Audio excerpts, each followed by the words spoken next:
Quelqu'un dit un vrai amen. Béni soit le Seigneur. Ensemble, ce matin, nous voulons partager sur cet enseignement que nous avons commencé la semaine passée, intitulé « 10 clés pour avoir un impact sur son environnement ». 10 clés pour avoir un impact sur son environnement. Donc sur son milieu, non pas dans l'environnement, mais sur son milieu, son environnement. Alors voici ce qu'il est écrit dans Zacharie chapitre 8, verset 23. Zacharie chapitre 8, verset 23 nous montre ce que le Seigneur veut faire avec ses enfants. Zacharie, c'est l'avant-dernier livre de l'Ancien Testament, où il est écrit, je peux même lire à partir du verset 20 jusqu'au verset 23. La Bible dit ceci, Zacharie, chapitre 8, verset 20 jusqu'au verset 23. Il est écrit, ainsi parle l'Éternel des armées. Il viendra encore des peuples et des habitants d'un grand nombre de villes. Les habitants d'une ville iront à l'autre en disant, allons implorer l'Éternel et chercher l'Éternel des armées. Nous irons aussi, et beaucoup de peuples et de nombreuses nations viendront chercher l'Éternel des armées à Jérusalem et implorer l'Éternel. Ainsi parle l'Éternel des armées. En ces jours-là, 10 hommes de toutes les langues des nations saisiront un juif par le pan de son vêtement et diront, nous irons avec vous, car nous avons appris que Dieu est avec vous. Amen. Nous irons avec vous, car nous avons appris que Dieu est avec vous. Frères et sœurs, lorsque Dieu est avec quelqu'un, lorsque Dieu est avec une nation, cette personne a un impact dans le milieu dans lequel il vit. Cette personne a un impact dans son environnement. Parce que Dieu n'a pas laissé la terre telle qu'elle était, informe et vide, mais lorsqu'il a ouvert la bouche et prononcé la parole, les Saintes Écritures nous montrent comment la terre a été bouleversée dans le sens positif du terme. La terre est devenue un paradis parce qu'il a créé le paradis, le jardin d'Éden. Mais malheureusement, le péché de l'homme a détruit cette belle terre, ce beau paradis que le Seigneur avait lui-même mis sur cette terre au moyen de sa parole. Alors, dans la vie, c'est très important de marquer son environnement. Mais comment pouvons-nous marquer notre environnement? Nous avons parlé ensemble de 5 clés que je vais citer rapidement. Comment pouvons-nous avoir un impact dans le milieu dans lequel nous sommes? La première clé dont nous avons parlé, c'est la pratique de la piété. Ça veut dire être attaché fortement à Dieu. La piété a une caractéristique. La piété qui est la crainte de Dieu aussi, c'est qu'elle a en elle la promesse, l'assurance de la vie présente, mais aussi la promesse de la vie à venir. Ça veut dire que lorsque nous craignons Dieu, Dieu nous donne la garantie de réussir notre vie sur la terre. Non seulement il nous donne la garantie de réussir notre vie sur la terre, mais aussi il nous donne la garantie de vivre éternellement avec lui dans les cieux. Cette garantie, c'est Jésus-Christ qui nous la donne. Et c'est pour ça qu'il est bon. Et la meilleure chose qu'un homme puisse faire dans sa vie, c'est de donner son cœur à Jésus-Christ. La deuxième clé dont nous avons parlé, c'est la réussite. La réussite dans toutes nos entreprises amène les hommes à nous écouter. Jamais on aime écouter celui qui échoue. Mais celui qui réussit dans ce qu'il fait, les gens l'admirent. Et il peut influencer les gens. Et c'est pour ça que Dieu nous appelle à réussir.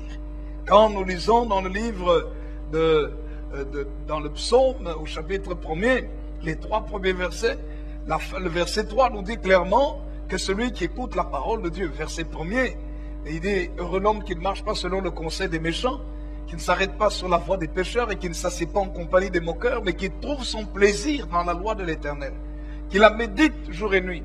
il est comme un arbre planté près d'un courant d'eau, qui porte son fruit en sa saison et dont le feuillage ne se flétrit point. Et on dit tout ce qu'il fait. La fin du verset 3 nous dit tout ce qu'il fait lui réussit. Amen. Donc ça veut dire par là que le Seigneur nous montre que c'est possible de réussir dans tout ce que nous faisons. Et c'est ce que le Seigneur avait dit à Josué. Il dit que ce livre de la loi ne s'éloigne point de ta bouche. Josué chapitre 1er verset 8. Que ce livre de la loi ne s'éloigne point de ta bouche. Médite-le jour et nuit, afin d'agir fidèlement selon tout ce qui est écrit. Et dit, c'est alors que tu réussiras. C'est alors que tu auras du succès dans toutes tes entreprises. Donc ça veut dire que le Seigneur veut que nous réussissions.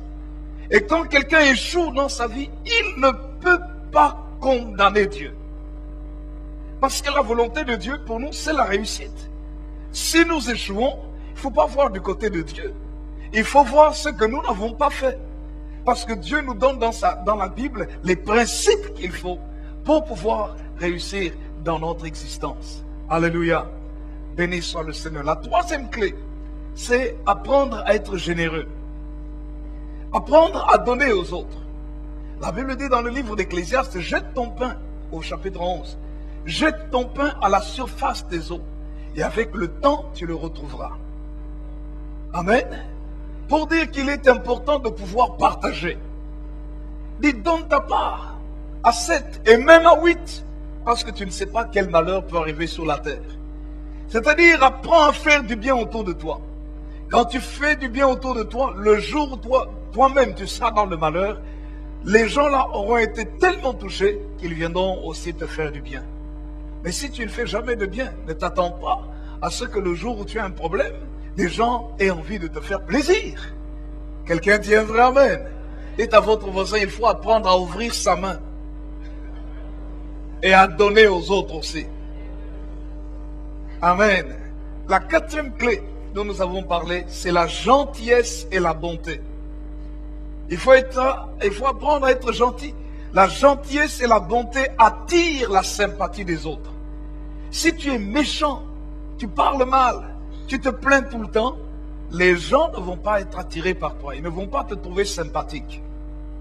Ils ne vont même pas être agréables vis-à-vis de toi. Mais si tu es gentil, tu es poli, correct, tu es bon, tu as un bon cœur, tu vas attirer la sympathie. Les gens vont dire, oh non, ça c'est bien d'être avec lui. On est content quand on est avec elle. C'est attirer la sympathie des autres. Et tu pourras avoir un impact dans leur vie. Cinquième clé dont nous avons parlé, c'est cultiver l'esprit de rassemblement et non de la division. Parce que lorsqu'on cultive l'esprit de rassemblement et non de la division ou de la séparation, cela va produire des équipes gagnantes. Dieu veut que nous fassions partie des équipes gagnantes. Une équipe gagnante, c'est une équipe qui va cultiver le rassemblement, l'unité, et non pas la division ou la séparation. C'est pour ça que l'entraîneur, quand les joueurs ne s'entendent pas, il fait tout pour les rassembler, pour dire, vous devez vous entendre. Parce qu'il sait que même si, dans une équipe de football, il y a des gens qui ont un potentiel extraordinaire, s'ils ne s'entendent pas entre eux, ils vont mal jouer. Ou du moins, ils ne vont pas libérer le potentiel collectif. Ils pourront jouer individuellement, mais ce n'est pas un seul joueur qui fait gagner une équipe. C'est toute l'équipe qui gagne, même s'il y a des joueurs qui vont marquer. Mais c'est toute l'équipe qui permet que l'on puisse gagner. Amen. Et Dieu nous a appelés toujours à former des équipes. La famille est une équipe. L'Église est une équipe. Quand nous sommes dans un lieu de travail, c'est une équipe. La ville est une équipe. Certains se connaissent, d'autres ne se connaissent pas. Mais pour qu'une ville fonctionne correctement, il faut que celui qui est à la tête de la ville, le maire ou le bourgmestre, s'entoure des échevins, des différents conseillers, ainsi de suite, et de tous les acteurs qui sont sur le terrain pour communiquer la pensée qu'il faut pour que la ville aille de l'avant. En fait, lorsque nous regardons notre vie sur la terre, nous n'avons pas le choix que de former des équipes. Ça peut être des équipes de 2, de 3 ou des équipes de 1000. Et si aujourd'hui, nous avons l'Europe des 27, 27 pays se rassemblent pour former l'Europe. C'est une équipe constituée de pays. Les États-Unis d'Amérique, je crois si je ne me trompe pas, il y a combien? Il y a 52 États. Les États-Unis d'Amérique, ce sont plusieurs États. La Louisiane, la Géorgie, ainsi de suite, les différents États, Pennsylvanie et autres, qui se rassemblent pour constituer ce grand pays qu'on appelle les États-Unis, cette grande puissance. Et partout dans le monde entier, vous allez voir, les nations se rassemblent pour constituer des équipes. Même les entreprises se rassemblent pour constituer des équipes, pour pouvoir gagner. Et Dieu veut que nous puissions avoir en nous l'esprit de rassemblement et non pas de division. Parce que la division affaiblit, ça fait perdre. La 6e clé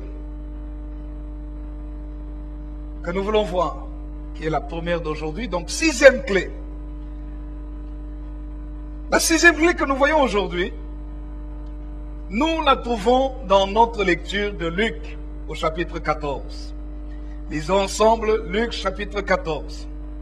Voici ce que le Seigneur Jésus nous dit. Luc chapitre 14, le verset 26 jusqu'au verset 32.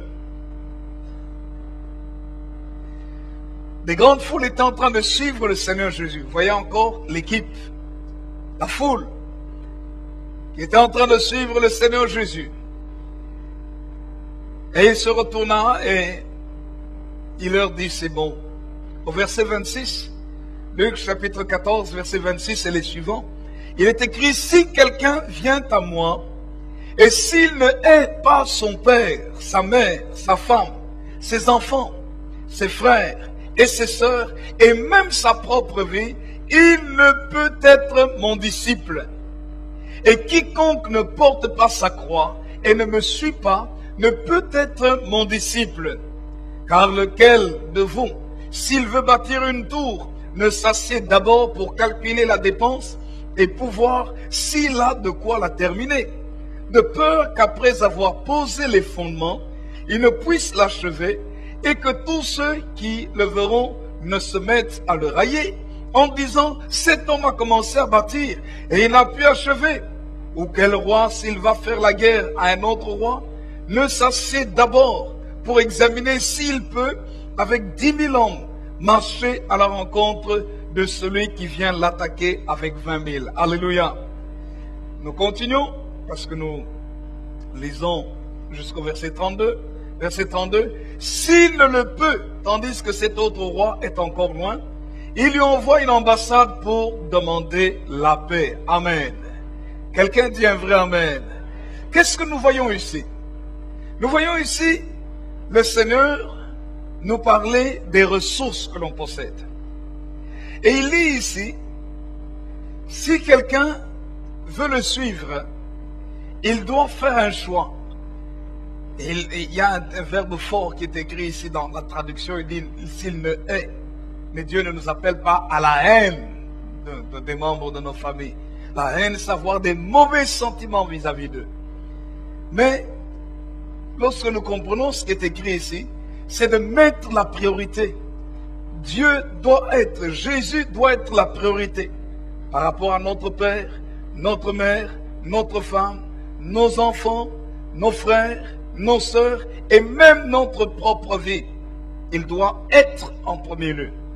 Et si Jésus n'est pas en premier lieu dans notre vie, le Seigneur lui-même dit, celui qui ne fait pas ça n'est pas mon disciple. Il ne m'appartient pas. Je ne suis pas à lui. Et il n'est pas à moi. Amen. Quelqu'un dit un vrai amen. C'est pourquoi il faut se poser la question, quelle est la place de Jésus dans ma vie? Il faut se poser cette question. Quelle est la place de Jésus dans votre vie? Il faut vous la poser. Elle est très sérieuse. Et voyez, quand Jésus est en train de parler ici, il dit, vous devez examiner. Et puis il dit, et quiconque ne porte pas sa croix et ne me suit pas, ne peut pas être mon disciple. Ça veut dire si tu n'apprends pas à sacrifier ta vie. Sacrifier ne veut pas dire aller te mettre à mort. Non, non. Aller t'immoler. Non, non. C'est pas ça que le Seigneur dit. Porter sa croix ici, c'est accepter d'abandonner sa propre vie à la direction totale du Seigneur.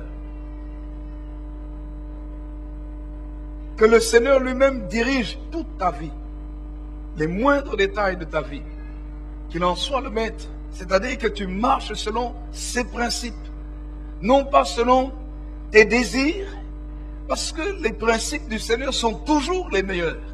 Et quand nous les découvrons et que nous voulons nous y attacher, là, à ce moment-là, qu'est-ce que nous faisons? Nous prenons notre nature personnelle, nous disons, écoute, toi parfois tu as envie de faire le mal, mais maintenant là, je te crucifie. Toi qui voulais faire le mal, tu es crucifié. Je ne veux pas vivre selon le mal. Je ne veux pas vivre selon la perversité.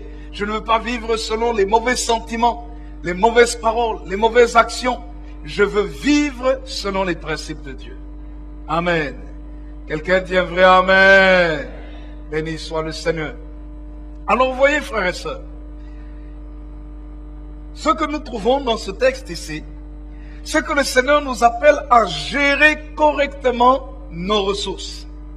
Donc, la sixième clé, pour avoir un impact sur son environnement, il faut savoir gérer correctement ses ressources.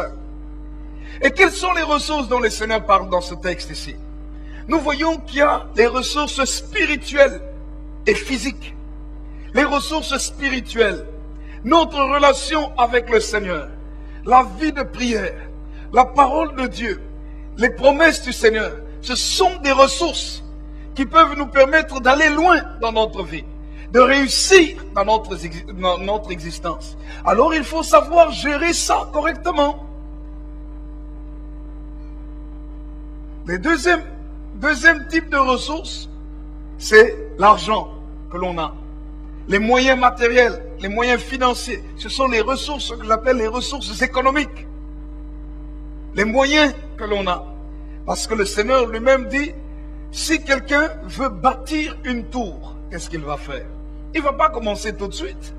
Il va voir si il a suffisamment de moyens pour commencer à construire et être sûr de pouvoir terminer la construction. Parce que s'il pose le fondement et puis il commence à construire, il a mal jugé les ressources qu'il avait. Et comme il n'arrive pas à terminer, au lieu que ce soit un impact positif sur son milieu, ce sera plutôt un impact négatif. Négatif dans le sens où les gens ne vont pas le considérer, bien au contraire, les gens vont se moquer de lui. Les gens vont commencer à le railler en disant, mais celui-là, il a commencé à construire, il n'a pas pu achever. Regardez, il commence une chose, il est incapable de terminer. On va le railler, on va se moquer de lui. Donc vous voyez, frères et sœurs, il est important de pouvoir gérer ces ressources. Souvent, des projets échouent parce qu'on commence quelque chose sans avoir réfléchi. Si nous avions suffisamment de moyens pour pouvoir terminer ce que nous avons commencé, et puis un jour on est frustré. Les gens se moquent de nous, les gens parlent, racontent des histoires sur nos vies, mais parce qu'on n'a pas été sage. Et on va dire les gens sont méchants. Mais ne donne pas à quelqu'un qui est méchant la possibilité d'être encore plus méchant vis-à-vis de toi. Mets tout ce qu'il faut de ton côté pour que même tes ennemis te respectent à cause de ce que tu as fait. Et pour cela, il faut savoir gérer correctement les ressources. Dieu donne suffisamment de ressources à tout le monde. Et quand nous parlons des ressources économiques, l'argent, aujourd'hui le monde est en crise. Vous savez, il y a suffisamment d'argent sur cette terre pour qu'il n'y ait aucune crise. Mais c'est parce qu'il y a certains qui tirent plus l'argent d'un côté et d'autres qui se laissent, si vous me permettez l'expression, plumer par d'autres, ou en quelque sorte dépouillés par d'autres. D'autres sont beaucoup, je ne dirais pas intelligents, je dirais beaucoup plus malins que d'autres. Ils savent comment attirer votre appétit, exciter votre appétit pour que vous puissiez leur donner votre argent, au point même de vous endetter, de vous appauvrir. Donc ça, c'est une mauvaise gestion. Si on est de plus en plus dans les dettes sont souvent dues, je dis bien souvent, pas toujours, les dettes sont souvent dues à un problème de gestion. Jusqu'à ce qu'un jour, son argent est mis entre les mains de quelqu'un d'autre, un médiateur de dette, ou simplement les huissiers viennent prendre tout ce que vous avez pour rembourser votre dette. Frères et sœurs, la gestion est très importante. Et c'est pour ça que Jésus nous parle ici. Il dit, tu veux construire une tour, mais assieds-toi d'abord. Calcule la dépense. Regarde un peu les ressources que tu as, les moyens que tu as. Est-ce que les moyens que tu as te permettent de terminer ce que tu as commencé? Je parle de l'argent, mais je peux parler aussi de beaucoup d'autres choses. Il y a plusieurs sources. L'intelligence est une ressource. Il y a beaucoup de types de ressources. Quand nous parlons de l'argent, quelles sont les entrées que nous avons? Mais quelles sont aussi les sorties que nous avons? Est-ce que je peux épargner? Est-ce que j'ai suffisamment de moyens pour mettre de l'argent de côté? Et si je mets de l'argent de côté, est-ce que je peux prendre une partie de cet argent, investir quelque part? Et si j'investis, est-ce que cet investissement-là va me produire des bénéfices ou de l'argent en plus? C'est important de gérer les ressources que le Seigneur nous donne. Et quand nous parlons de ça, nous voyons que le Seigneur a beaucoup parlé de l'argent en fait. Quand vous lisez dans les Saintes Écritures, par exemple dans la parabole des talents, vous allez voir que dans la parabole des talents, dans Matthieu chapitre 25, le Seigneur nous parle de cette gestion des ressources en parlant des talents. Il est écrit Matthieu chapitre 25 à partir du verset 14. Prenez le temps de lire à partir du verset 14 jusqu'au verset 30. Vous allez voir que celui qui a un impact dans son environnement, c'est celui qui sait gérer correctement les moyens financiers et matériels qu'il possède. Écoutez-moi bien, quelle que soit la quantité. Certains veulent avoir beaucoup. Ils disent non, si j'ai beaucoup, je saurais bien gérer. Je suis désolé. Si vous ne savez pas gérer le peu que vous avez, si on vous donne beaucoup, vous allez le perdre aussi. Quelqu'un dit un vrai amen?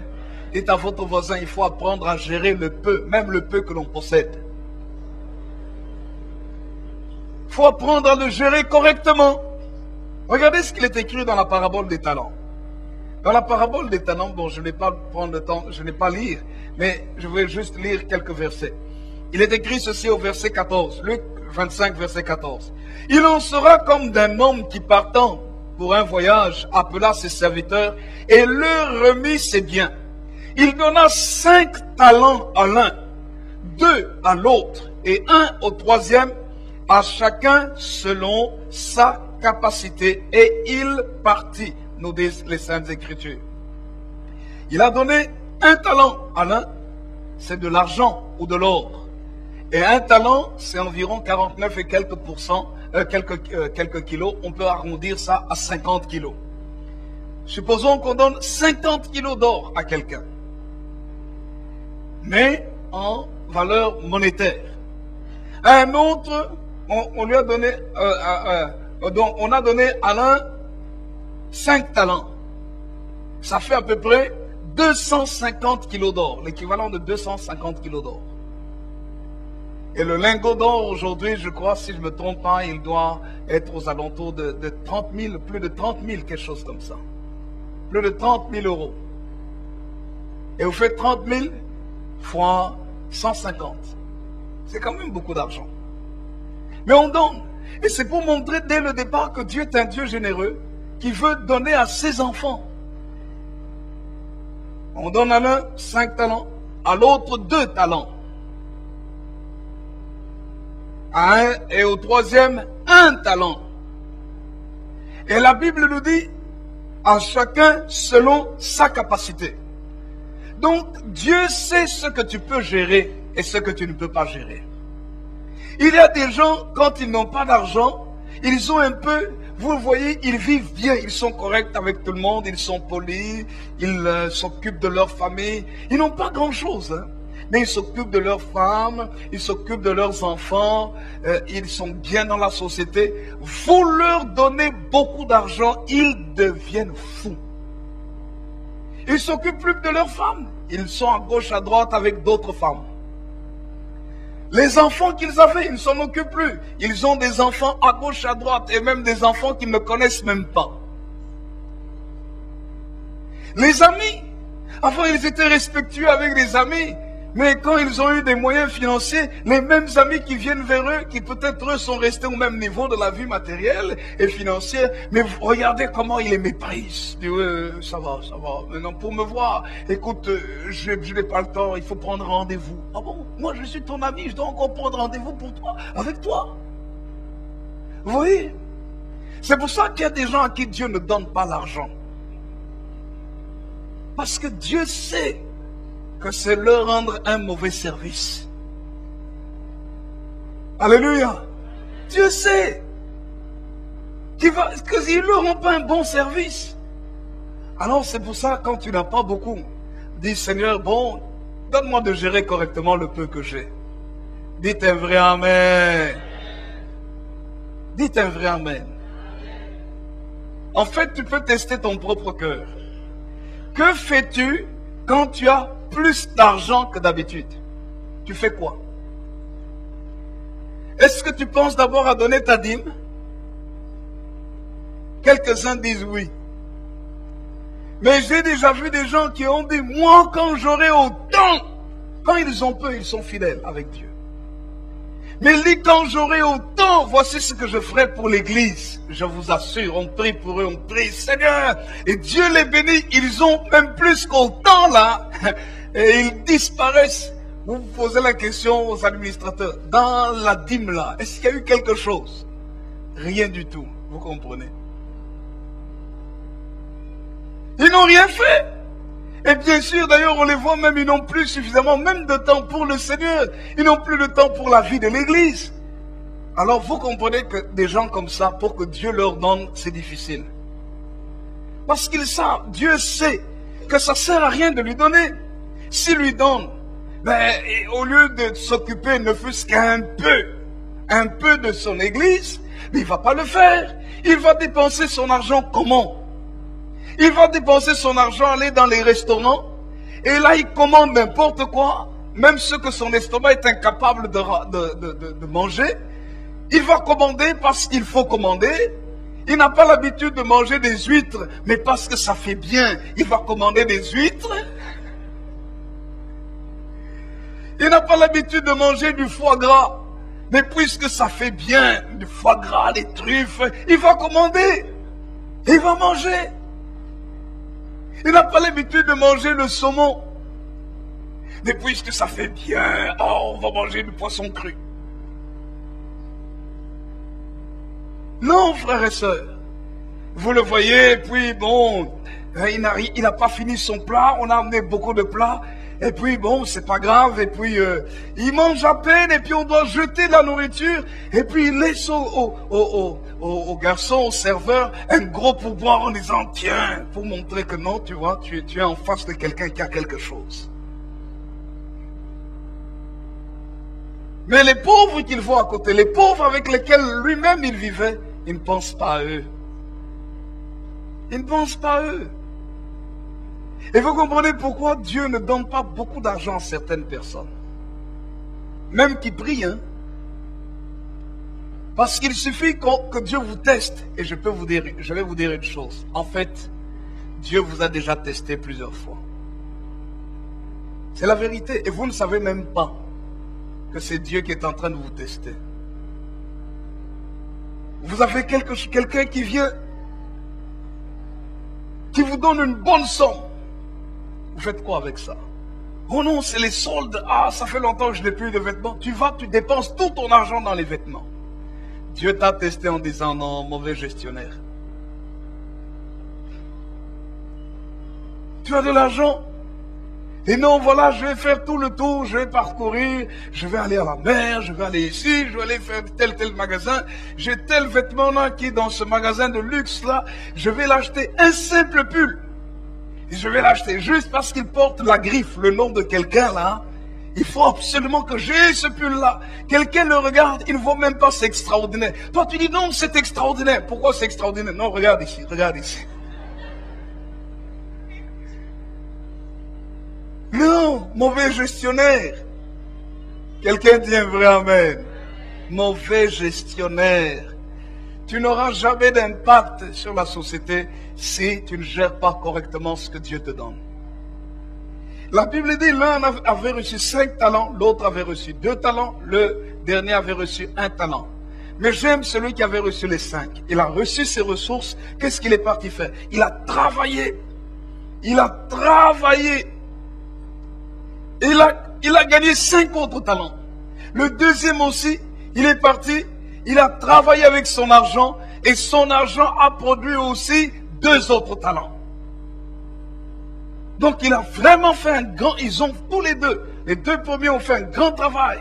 Et ils sont revenus avec l'argent devant leur maître, en disant, maître, tu m'avais donné 5 talents, voici j'en ai gagné 5 autres. Le deuxième, maître, tu m'avais donné 2 talents, voici j'en ai gagné 2 autres. Mais regardez ce que le dernier fait. Le dernier, mauvais gestionnaire. Le verset 5. Regardez un peu d'abord l'impact de ceux qui ont gagné sur le maître. Le maître ici représente le Seigneur lui-même. Le verset, je vais lire juste le verset 21. Le verset 21, celui qui avait gagné 5 autres talents, son maître lui dit, c'est bien, bon et fidèle serviteur. Tu as été fidèle en peu de choses, je te confierai beaucoup. Entre dans la joie de ton maître. Celui qui avait gagné les 2 autres talents, le verset 23, son maître lui dit, c'est bien, bon et fidèle serviteur. Tu as été fidèle en peu de choses, je te confierai beaucoup. Entre dans la joie de ton maître. Amen. Quelqu'un dit un vrai amen. Dites à votre voisin, ne crois jamais que ce que tu as est énorme. Dites-lui parce qu'il y a quelqu'un qui a beaucoup plus que toi. Alléluia. Ça va nous aider à ne pas trop gonfler. Quand tu sais qu'il y a quelqu'un d'autre qui a beaucoup plus, alors calme-toi. Quelqu'un dit un vrai amen. Ça va t'aider à te calmer. Amen. Mais regardez celui qui n'avait reçu qu'un talent. Verset 24. Celui qui n'avait reçu qu'un talent s'approcha ensuite.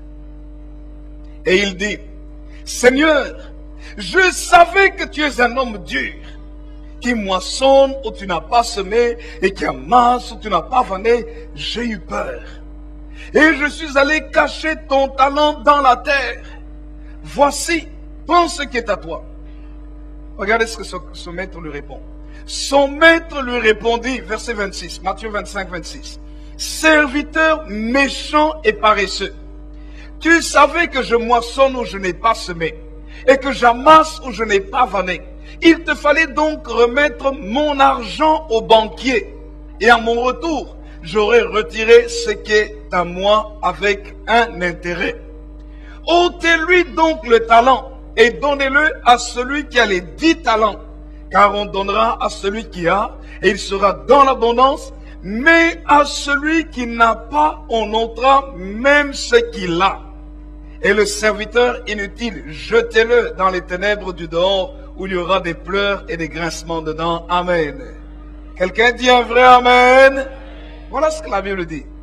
Écoutez, n'est-ce pas que même dans le monde, il y a un adage qui dit, on ne prête qu'aux pauvres. N'est-ce pas, hein? On ne prête qu'aux pauvres. Amen. Non. Les banquiers vont vous dire, même s'ils ne le disent pas, on ne prête qu'aux riches. Et même parfois les gens qui sont très riches là, au lieu qu'on leur donne le même taux d'intérêt que vous, leur taux est diminué par rapport à vous. Parce qu'on sait que quand ils rendent quelque chose de substantiel. Frères et sœurs, la gestion financière de quelque chose de très important. Ce n'est pas parce que tu pries que tu dois dire non, Dieu aujourd'hui m'a donné l'argent, mangeons, bouffons, si vous me permettez l'expression. Et puis c'est pas grave, Dieu va s'occuper de la journée de demain.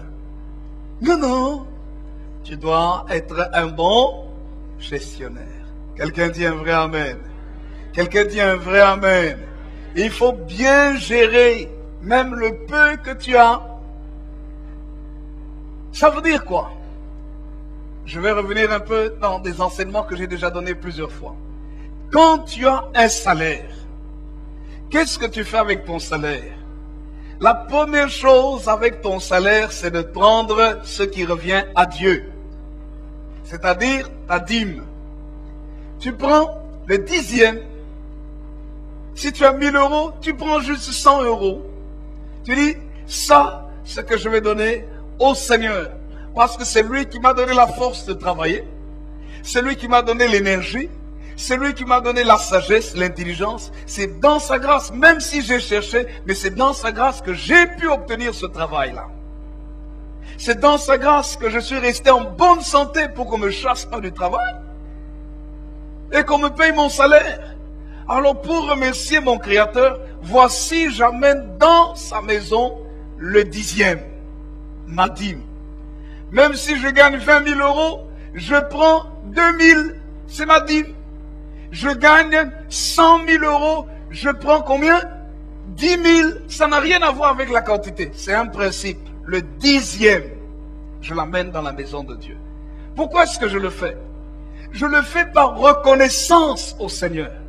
Je lui dis, Seigneur, je te remercie parce que je sais que c'est toi qui m'as donné ça, mais c'est aussi toi qui va protéger mon argent de tous les pièges et de toutes les convoitises qu'il y a autour de l'argent. Écoutez-moi bien. Quand vous avez de l'argent, il y a beaucoup de personnes et de choses qui veulent cet argent-là. Ça, je vous le garantis. Je peux vous donner maintenant 50 euros.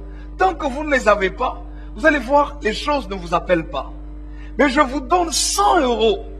Mettez ce 100 euros dans votre sac.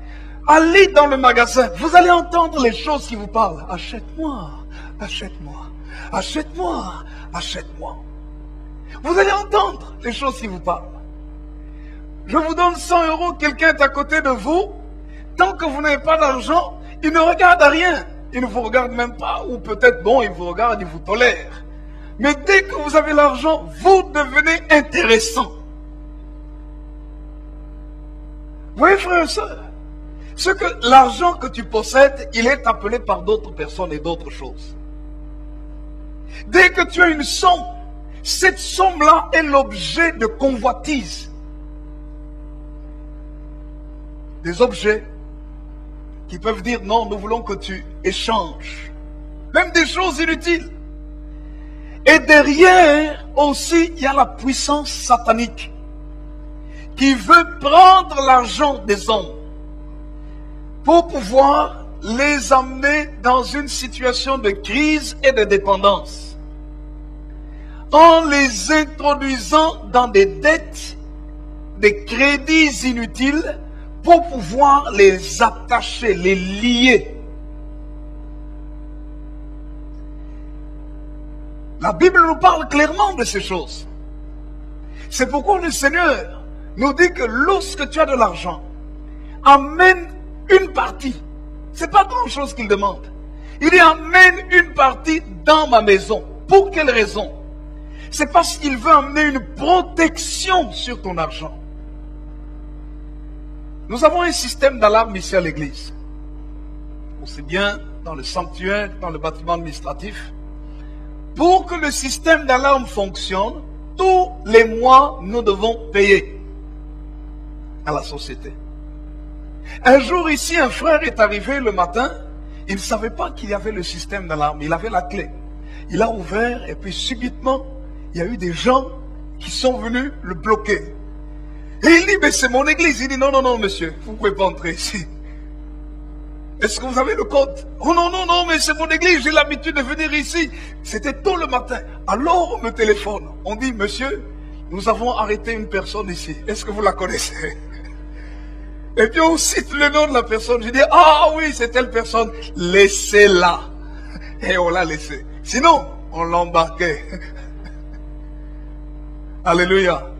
Mais nous avons payé le système. Et dans ce système, on vous garantit que s'il y a un problème, l'entreprise vient, les gardes viennent, et s'il faut du renfort, on appelle la police. C'est une garantie de protection. C'est la même chose avec le Seigneur. Le Seigneur dit, tu veux que tes biens soient protégés, ton argent soit protégé, voici ce que je te demande. Je te demande juste le 10e.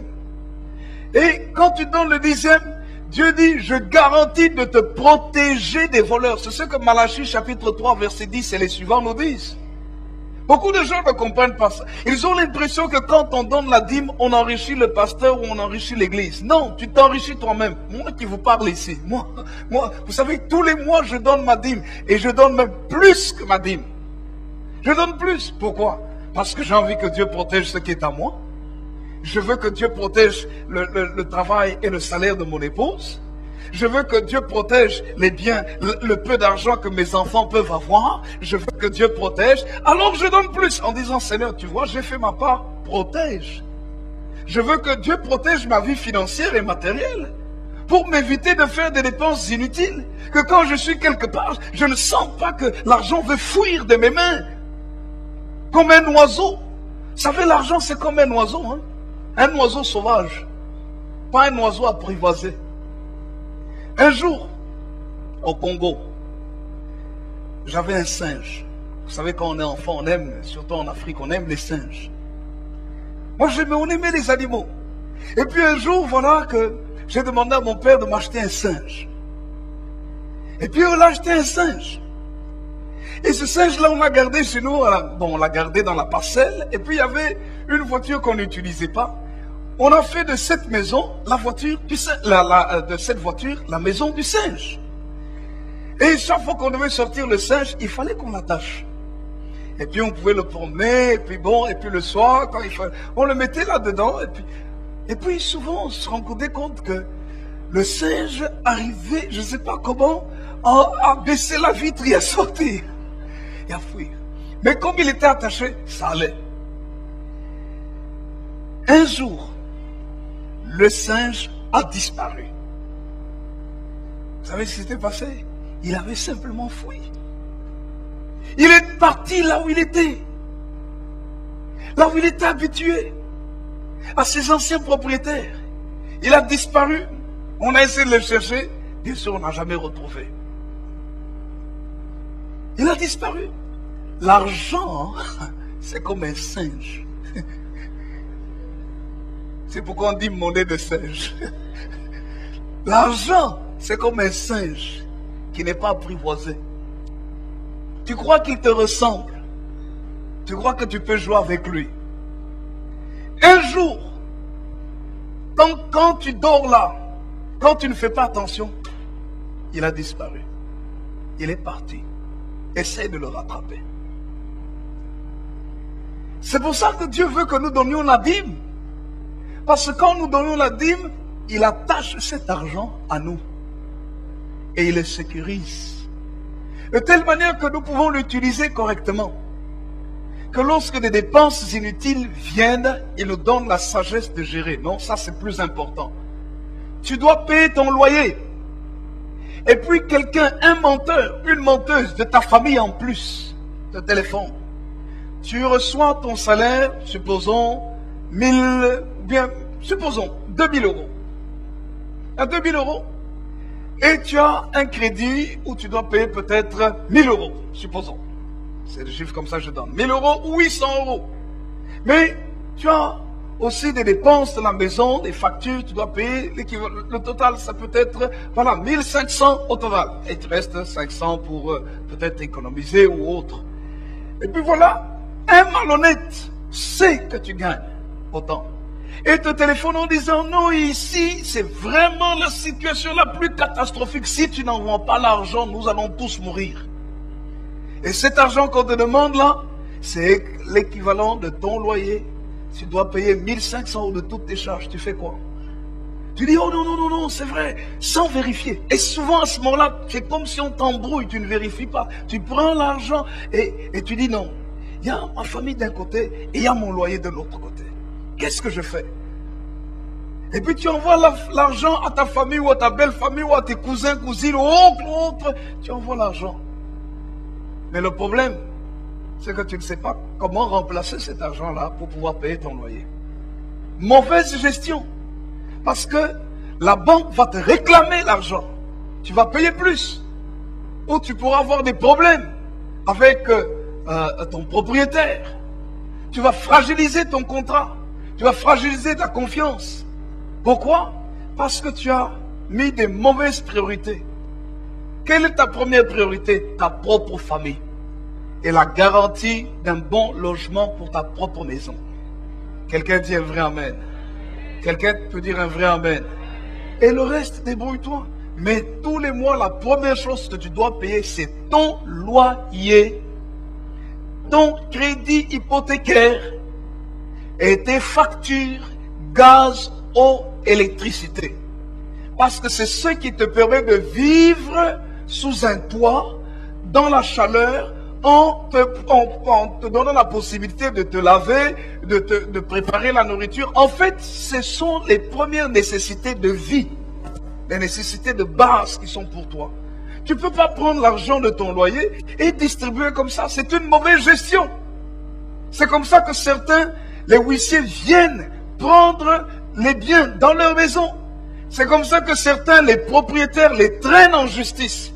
Pas parce qu'ils n'ont pas d'argent, parce qu'ils gèrent mal.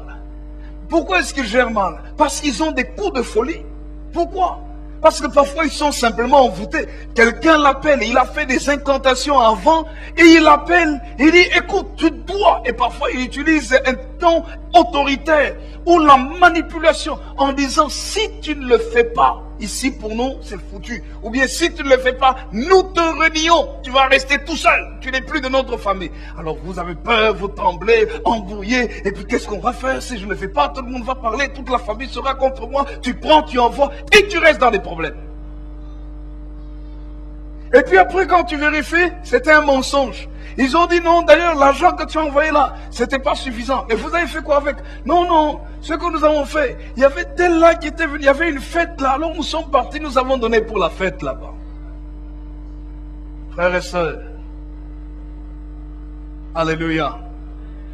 Mais lorsque tu es fidèle dans la maison de Dieu, Dieu va venir protéger, va te donner l'intelligence en disant, écoute, ce qu'on te demande là, vérifie d'abord.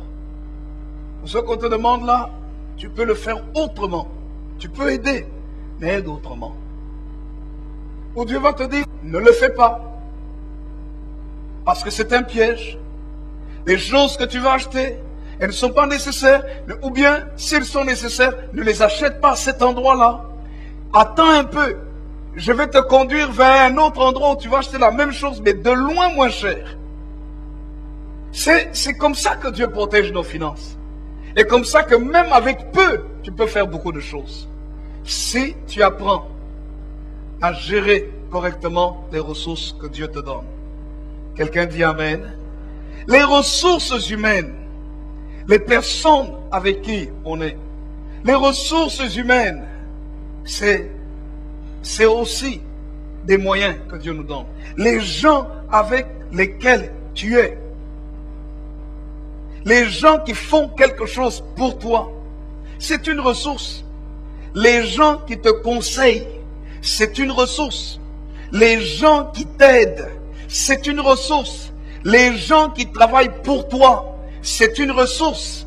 Les gens qui travaillent avec toi pour que vous alliez ensemble de l'avant, c'est une ressource qu'il faut savoir gérer correctement.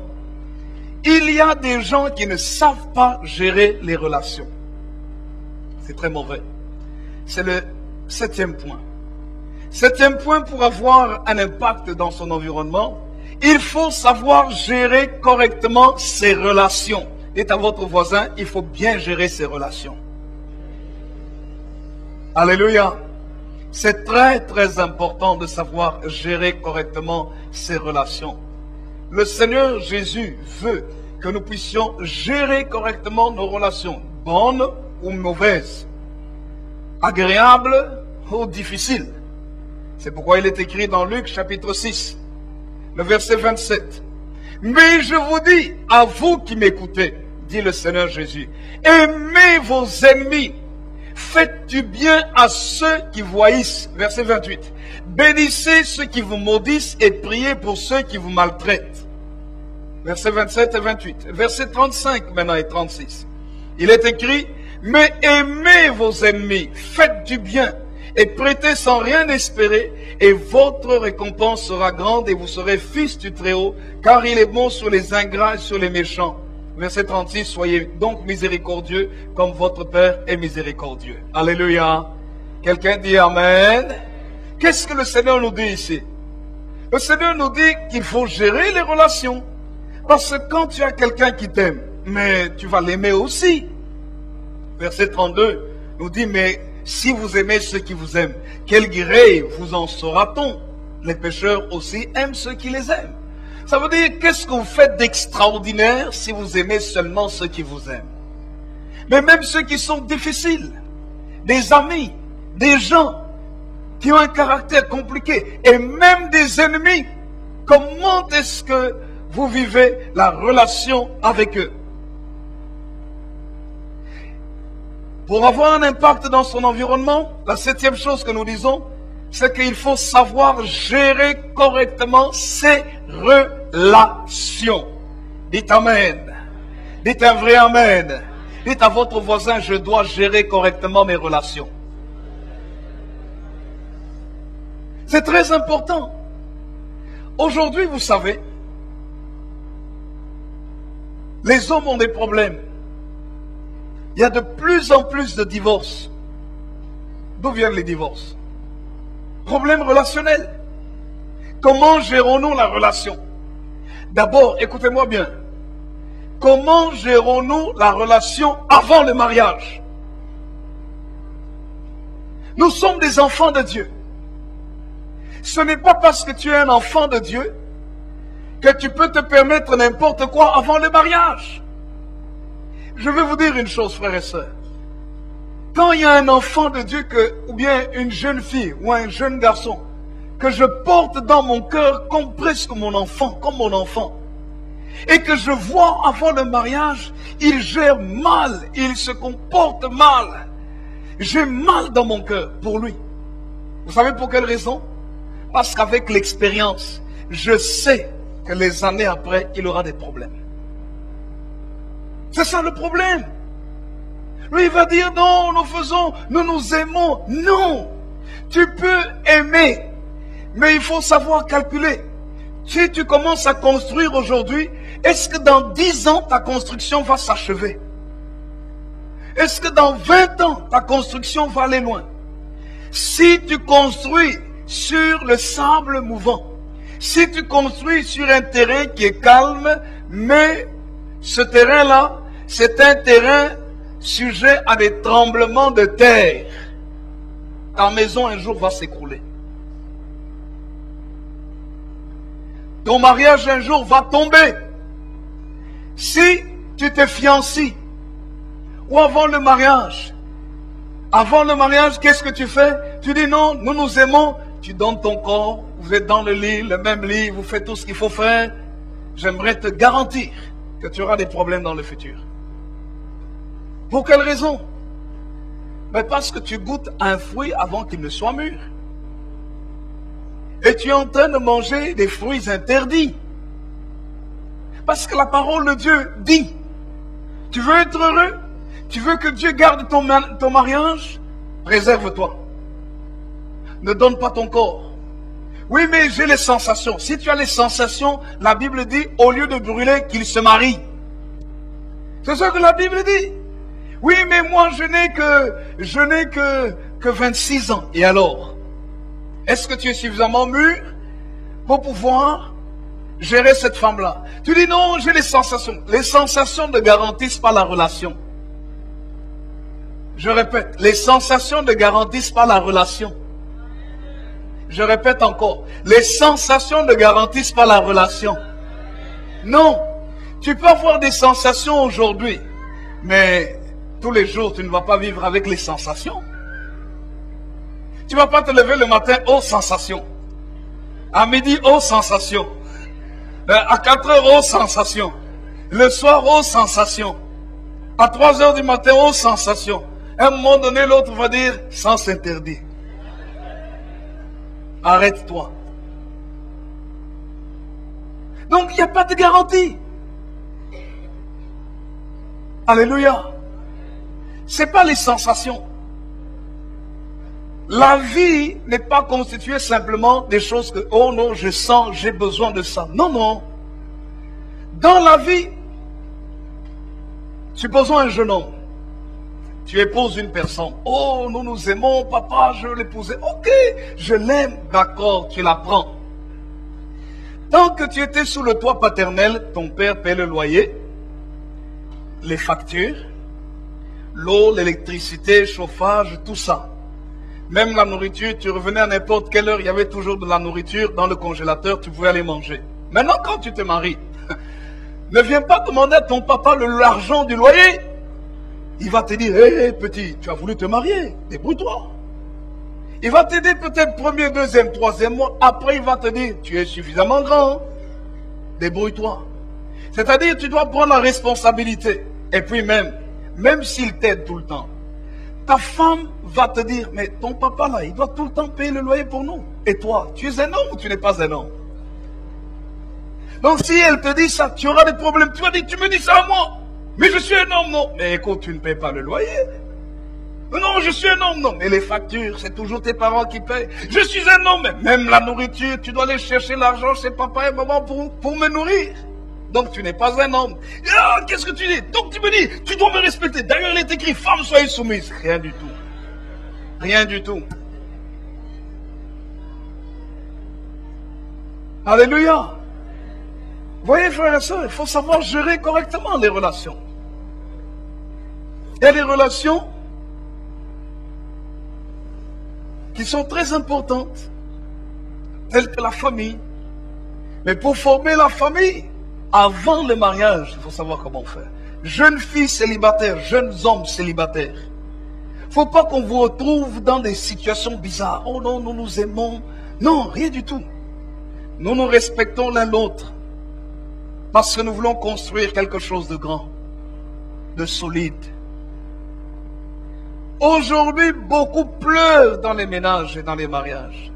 Vous vous rendez compte que beaucoup de gens qui sont divorcés, vous savez la tranche de divorce, la plus grande tranche de divorce, c'est entre 22 et 30 ans, 22 et 35 ans. C'est là où il y a le plus grand nombre de divorcés. Alors à quoi ça sert de se marier? Tu te maries pour divorcer? Oh non, incompatibilité de caractère. Mais tant que tu n'étais pas marié, oh non, c'était la vie est rose, la vie est belle, tout ça. La vie, c'est pas seulement les sensations, ce que l'autre peut te donner. C'est aussi la responsabilité. Est-ce que tu es capable de t'occuper de l'autre? L'autre est malade. L'autre ne peut pas satisfaire à tes sensations. Tu fais quoi? Tu laisses tomber? L'autre, tu dois prendre soin de l'autre. Tu dois être là avec lui ou avec elle à l'hôpital. Pendant une semaine, pendant un mois. Tu dis quoi? Je suis fatigué? J'en ai marre? Non. La vie est une question de responsabilité. Même si tout le reste est nécessaire à l'intérieur. Mais il faut être responsable. Alléluia. Gérer correctement ses relations. Et maintenant, quand on a une famille, il faut savoir gérer sa famille. La femme doit savoir gérer la relation avec son mari. Tu ne peux pas parler à ton mari n'importe comment. Parce que, oh non, c'est la liberté. Comment est-ce qu'on dit? Liberté d'expression. Oh non, je parle comme je veux. L'homme ne peut pas parler n'importe comment à sa femme. Non. La femme n'est pas une chose. C'est un être humain. La femme n'est pas un morceau de bois. La femme n'est pas non plus un punching ball. Non. Un lieu où on doit se défouler avec des coups, des paroles dures. Non. La femme n'est pas un autre homme. Il y a des hommes qui frappent leur femme comme si c'était des hommes.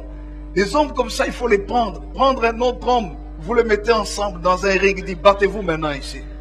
C'est comme ça qu'il faut faire. Non, un homme ne peut pas se lever et taper sa femme. Oh non, non, j'ai voulu la corriger parce qu'il devait comprendre qu'elle doit respecter. C'est pas comme ça. Si tu veux qu'on te respecte, mets-toi avec un autre homme aussi, de la même capacité que toi. Battez-vous. Celui qui va gagner là, on va le respecter après.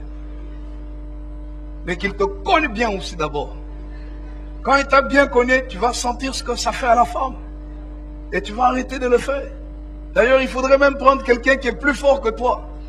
Et qui te tape bien aussi. Parce que la femme en général, parce qu'il y a des femmes aussi très costaudes. Mais en général, la femme est plus faible que l'homme. Alors l'homme ne peut pas dire non, je vais corriger. Eh bien, tu corriges ta femme. Non. Non, non, non, non, non. Mais la femme aussi doit arrêter de provoquer son mari. Parce qu'il y a des femmes expertes en provocation. Quand elle doit lancer les flèches, et l'homme, comme il est très nerveux, ben il entre, et puis on dit bagarre conjugale. Oh non, c'est comme ça, je vais appeler la police. Mais tu fais exprès de le provoquer pour dire, attends, provoque-moi, touche pas seulement, tu vas voir. Et on appelle la police pour venir devant toi et devant les enfants te mettre dehors. Et tu vas dire, bravo, je t'ai eu. Mais non, tu as perdu. Tu as perdu. Pourquoi est-ce que tu as perdu? Sur le coup, tu crois que tu as gagné parce qu'on a pris ton mari, on l'a amené aux violences conjugales. Mais la police, quand elle vient là, elle ne va pas voir la gifle qu'il t'a donnée. La police ne va pas voir ça. La police ne va même pas entendre les mots qui sont sortis. La police ne va même pas te demander qu'est-ce que toi tu as dit pour qu'il soit dans cet état. Peut-être qu'il est venu même calme. Mais tu l'as tellement provoqué et tu étais ce jour-là décidé à faire quelque chose. Il y a des femmes comme ça. La police maintenant prend ton mari. Qu'est-ce que l'homme va dire? Parfois il va dire, écoute, entre nous, c'est difficile. Je suis trop humilié. S'il ne dit pas ça, même s'il lui ne dit rien, et tes enfants, tu vas dire non, moi je veux la garde des enfants. Ok, c'est bien. Et la garde des enfants. Prends ces enfants-là, garde-les. Sache très bien, à petit enfant, petit problème. À grand enfant, grand problème. Tu es une mère avec des garçons. Sache très bien que les garçons, s'ils ont quelque chose, toi, un jour quand ils deviennent costauds, tu ne peux plus les corriger, les maîtriser. Ils vont te dire, maman, je fais ce que je veux. Parce que, il va dire, tu te rappelles ce que tu as fait à papa? Tu vas me faire ça à moi. Donc l'enfant devient très rebelle. Et tu pleures. Mais ta fille peut aussi très mal tourner. Ta fille va dire, maman, de toute façon, tu as vu comment toi tu as parlé à papa. Donc moi aussi, je peux faire la même chose. Allez, allez. Et fais ce qu'elle veut. Et tu restes pleurer. Qui gagne là-dedans? C'est pour ça que Dieu veut que nous ayons la paix dans nos familles. Il veut que nous cultivions la paix. Quand il y a des problèmes d'enfants, les problèmes, des adultes, ce sont les problèmes des adultes. Il ne faut pas mélanger. Parce que les relations que l'on a entre parents, ce ne sont pas les mêmes relations que l'on doit avoir avec les enfants. Les enfants, il faut les préserver. Parce que les problèmes des parents sont trop lourds pour les enfants. Ça les détruit. Pourquoi il y a tellement de délinquance? Je vais vous dire. J'ai été étonné de voir combien de jeunes filles, à partir de 14, 15, 16, 17, 18, 19, 20 ans, sont dans la prostitution. Des jeunes filles prostituées, jeunes filles qui vendent leur corps, des jeunes filles qui sur Internet s'exposent, se mettent sur Internet et puis mettent ça sur Internet pour qu'on les voit. Elle a 14, elle a envie que tout le monde entier la voit toute nue. Et quand on va examiner la famille, on va se rendre compte que non, il y a un problème dans la famille. C'est pourquoi les relations font partie des éléments qui sont nécessaires. Les bonnes relations sont capitales pour que nous réussissions dans notre vie. Gérer correctement l'amitié. Les amis. La Bible dit, l'ami aime en tout temps. Et dans le malheur, il se montre un frère. Quelqu'un dit un vrai amen. Qui sont tes amis? Parfois, il semble qu'au milieu des chrétiens, certains ne comprennent plus la valeur de l'amitié. Mais il faut que tu aies des amis. Quelqu'un avec qui tu peux partager certaines choses. Quelqu'un qui peut te dire, mon ami, ce que tu as fait là, je suis désolé, c'est pas correct. Et qui peut te dire les choses très vertement, même en te grondant, et tu acceptes, parce que c'est ton ami. On a besoin d'avoir des amis. Des personnes vers qui tu peux pleurer quand ça ne va pas. Avec qui tu vas dire des choses, tu vas leur dire, et qui vont te donner des bons conseils. Mais il faut savoir gérer aussi les amis. Comment quelqu'un devient un ami? Quelqu'un devient un ami parce que son cœur t'aime. Et il sent que tu fais partie de sa vie. Mais il faut que tu lui rendes l'appareil aussi. Il faut que tu sois honnête avec lui. Que tu sois correct avec lui. Quelqu'un dit un vrai amen. Il faut savoir gérer les amitiés. Alléluia. Quelqu'un dit un vrai amen. Il ne faut pas que tu plantes le couteau dans le dos de ton ami. Non. Gérer les collègues et gérer aussi les ennemis. Les ennemis. Quelle est la relation que tu as avec ton ennemi? Oh, il m'a fait ça, je dois le haïr aussi. Il m'a fait ça, je vais parler partout tout le mal. Je dirai tout le mal qu'il m'a fait. Non, non, non, non, non, frères et sœurs. C'est pas ce que la Bible dit. Si tu fais ça, tu es même comme ton ennemi, si pas pire que ton ennemi. La Bible dit, aimez vos ennemis. C'est terrible, hein? Oui, mais il m'a fait mal, il a raconté telle chose sur moi. À cause de lui, maintenant, tout le monde me pointe du doigt. D'accord. Est-ce que tu crois que tu gagnes en ayant de la haine dans ton cœur vis-à-vis de lui? Est-ce que tu crois que tu gagnes en allant aussi dire à tout le monde que tout ce qu'il a fait aussi? Est-ce que tu crois que tu gagnes en lui faisant la guerre? Tu ne gagnes pas. Selon Dieu, tu ne gagnes pas. Tu deviens comme lui, si pas pire que lui. Alléluia.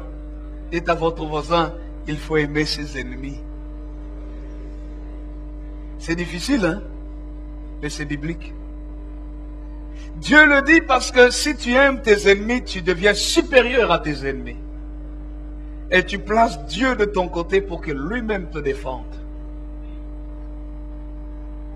Alléluia. Huitièmement, il faut travailler avec acharnement. Oh, le temps file. Je vais m'arrêter ici. Je vais donner juste le dernier point et puis je parlerai des 2 derniers points la semaine prochaine. Travailler avec acharnement. On ne peut pas avoir un impact sur son environnement si on n'a pas l'habitude de travailler de toutes ses forces. Voici ce qu'il est écrit dans Matthieu, chapitre 8, verset 20. Matthieu, chapitre 8, nous voyons, oui, Matthieu, chapitre 8, nous lisons rapidement, verset 20. Matthieu, chapitre 8, verset 20, il est écrit ceci dans la parole de Dieu. Je peux commencer à lire à partir du verset 18. Jésus, voyant une grande foule autour de lui, donna l'ordre de passer à l'autre bord. Un scribe s'approcha et lui dit, « Maître, je te suivrai partout où tu iras. » Jésus lui répondit, « Les renards ont des tanières et les oiseaux du ciel ont des nids. » Mais regardez, « Mais le Fils de l'homme n'a pas où reposer sa tête. » Alléluia. Quelqu'un dit un vrai amen. Béni soit le nom du Seigneur. Il n'a pas un endroit où reposer sa tête. Et voici ce qu'il est écrit dans l'évangile de Luc, nous lisons aussi Luc chapitre 13, le verset 31. Luc 13, 31.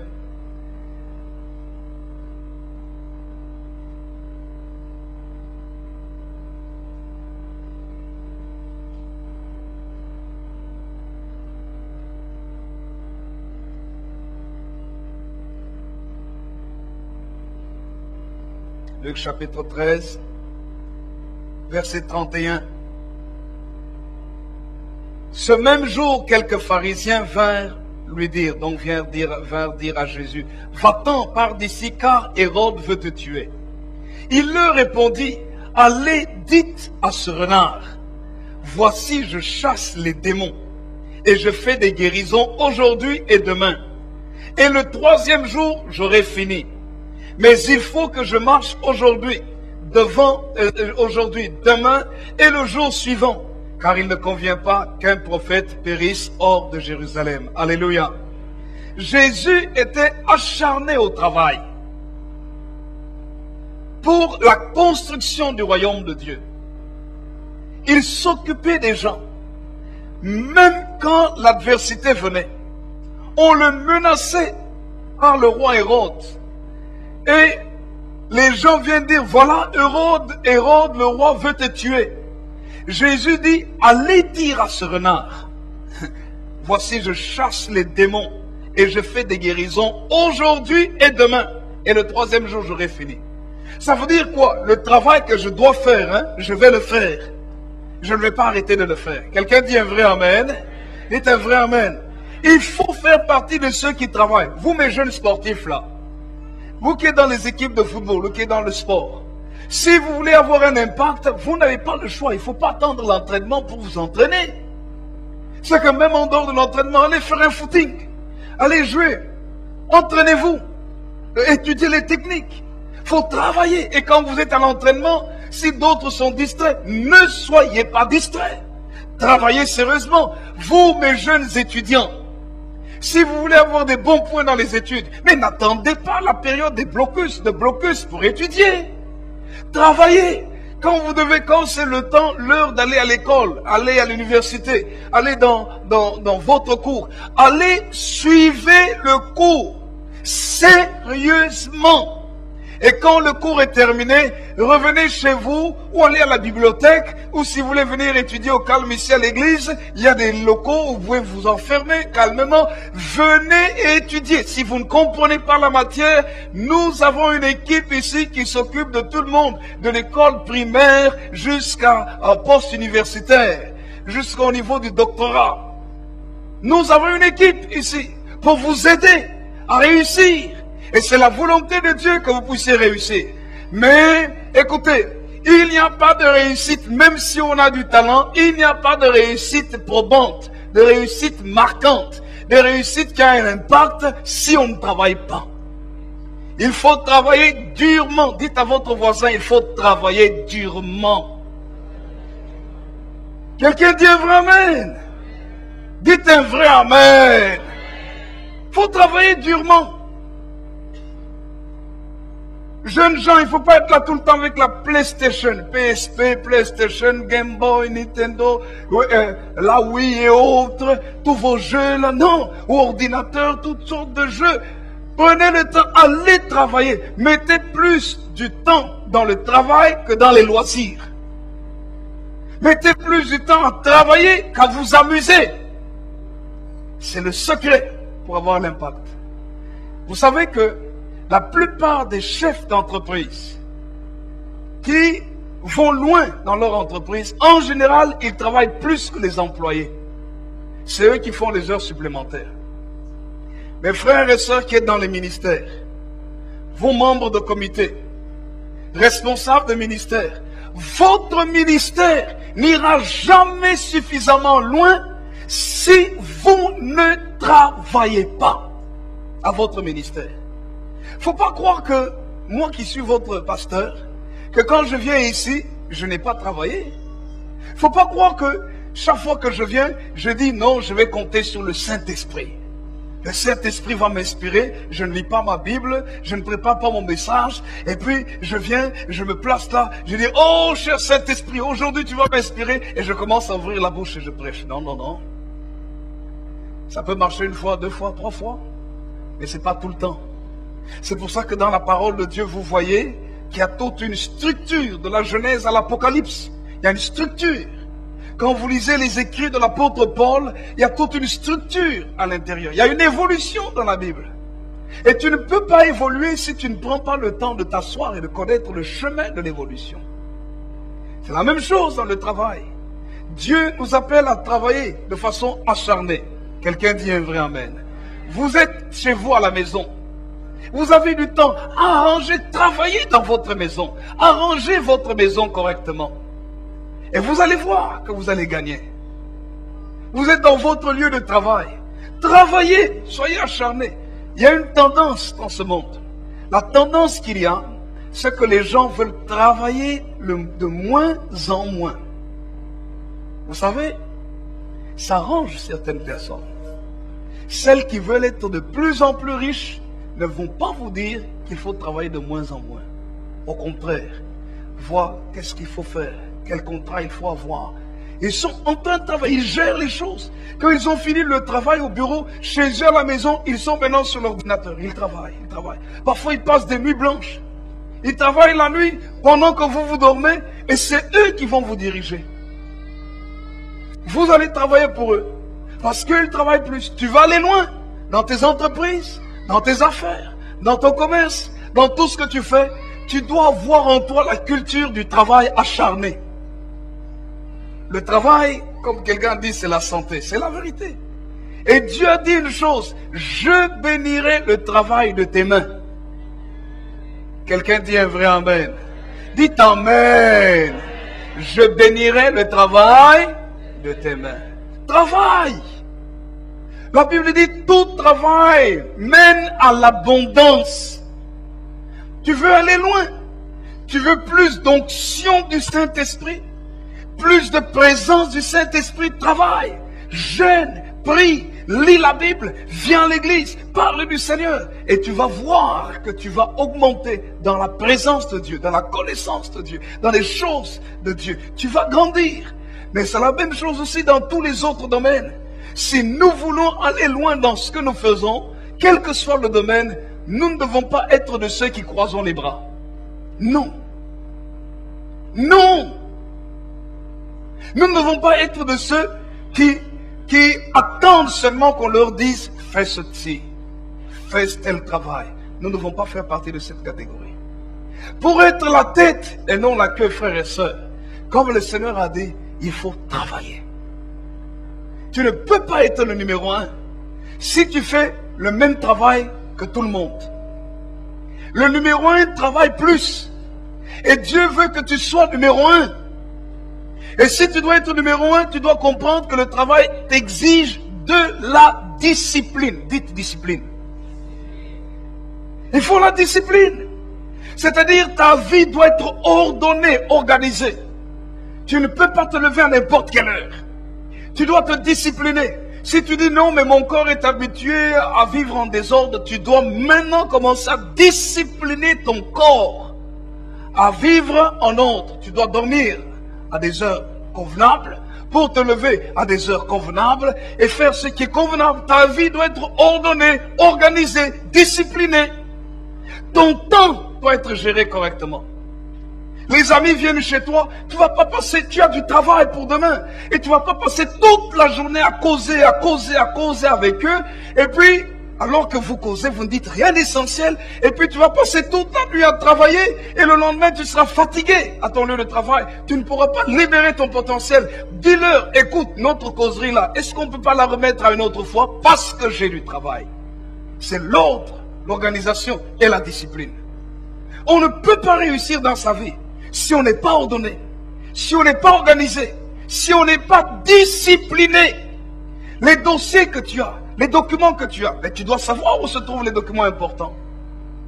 Tu dois être ordonné dans tes documents. Tu dois être ordonné dans ta gestion de tous les jours.